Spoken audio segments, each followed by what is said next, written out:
지식의 놀이터다? 당신이 찾던 지식교양? 공평한 뉴스, 국민의 시선? 파격적인 아이디어와 상상력으로 뉴스를 디자인하는 시선뉴스입니다.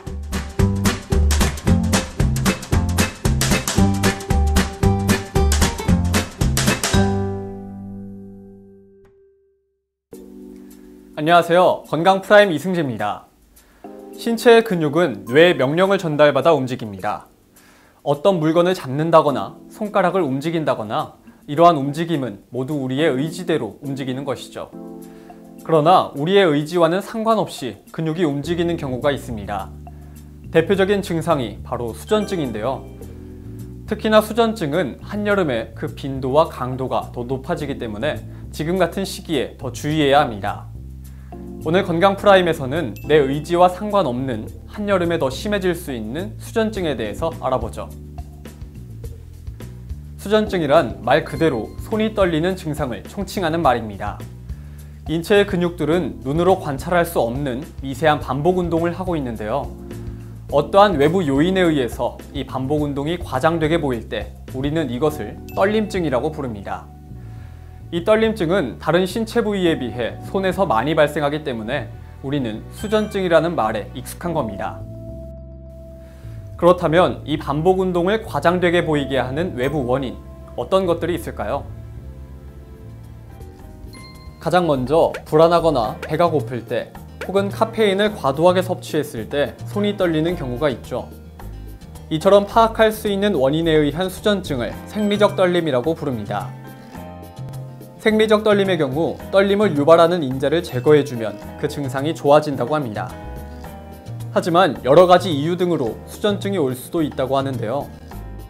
먼저 질환에 의해 유발될 수 있는지 알아봤습니다.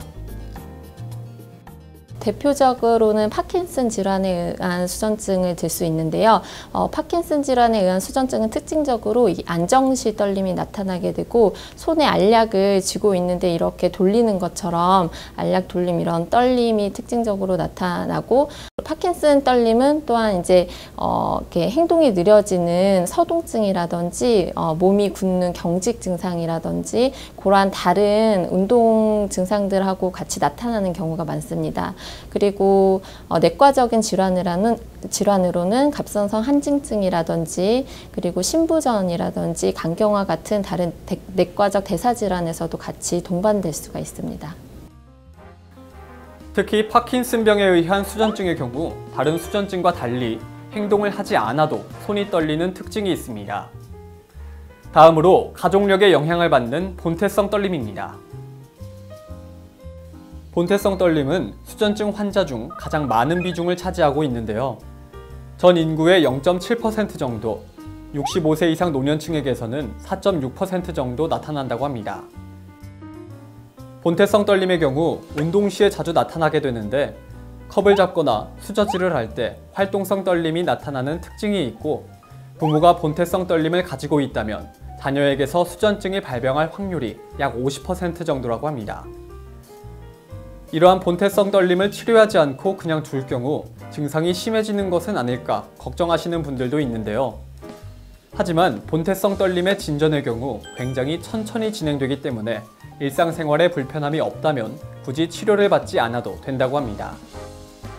그러나 생활에 불편함을 느낄 정도라면 전문가와의 정확한 진찰을 통해 약물치료나 뇌신부 자극술 혹은 고주파 응고술을 이용한 수술적 치료를 받을 수 있습니다. 가장 대표적인 수전증인 생리적 떨림과 본태성 떨림을 알아봤는데요. 이 외에도 수전증을 유발하는 인자는 굉장히 다양하다고 합니다. 가장 먼저 시민성 떨림의 경우는 어떤 심리적 충격을 주는 사건에 의해서 발생하는 것으로 빈도나 강도가 불규칙하게 나타나는 특징이 있습니다. 그 빈도나 강도는 환자의 심리적 상태에 따라 달라지기 때문에 심리적 안정감을 유지해주는 것이 굉장히 중요하죠. 또한 특정 작업을 할 때만 손이 떨리는 수전증도 있다고 하는데요. 이러한 수전증을 직업특이성 떨림이라고 부릅니다. 가장 대표적인 직업특이성 떨림으로는 글 쓸 때 떨림이 있는데요. 이러한 경우 본태성 떨림과 마찬가지로 약물치료나 주사 등을 이용해 증상을 완화할 수 있다고 합니다. 원인과 종류가 굉장히 다양한 수전증, 그렇다면 수전증 환자들은 어떤 점을 가장 유의해야 하는지 알아볼까요? 제가 외래를 보게 되면 특히 이제 본인이 일상생활에서 떨림을 발견하거나 불편해서 오는 분들도 계시지만 그 주변에서 떨림을 이제 얘기를 해서 오는 경우도 많습니다. 이렇게 환자가 한번 본인이 떨린다고 인지를 하게 되면 이게 떨리는 거를 대인 관계에서 신경을 많이 쓰게 되고 심하면은 대인 관계는 사회생활을 기피하는 정도까지 심하게 이제 장애를 느끼시는 분들이 있는데요. 아까 말씀드렸다시피 떨림 자체는 많은 여러 가지 원인에 의해서 나타날 수 있고 또 대부분은 약물 치료나 원인 인자 제거로 호전될 수 있기 때문에 병원에 내원해서 적절하게 치료를 받고 검사를 하는 것이 중요할 것 같습니다. 수전증은 날씨의 영향을 많이 받는다고 합니다. 한여름의 더운 날씨는 신체에 스트레스로 작용할 수도 있고 이로 인해 수전증의 빈도나 강도가 강해질 수 있죠. 실제로 한여름에 수전증 치료를 위해 병원을 찾는 환자도 늘어난다고 하는데요. 폭염과 폭우 등이 지속되는 날씨인 만큼 수전증 환자라면 더 건강관리에 신경 써야겠습니다. 지금까지 건강프라임이었습니다.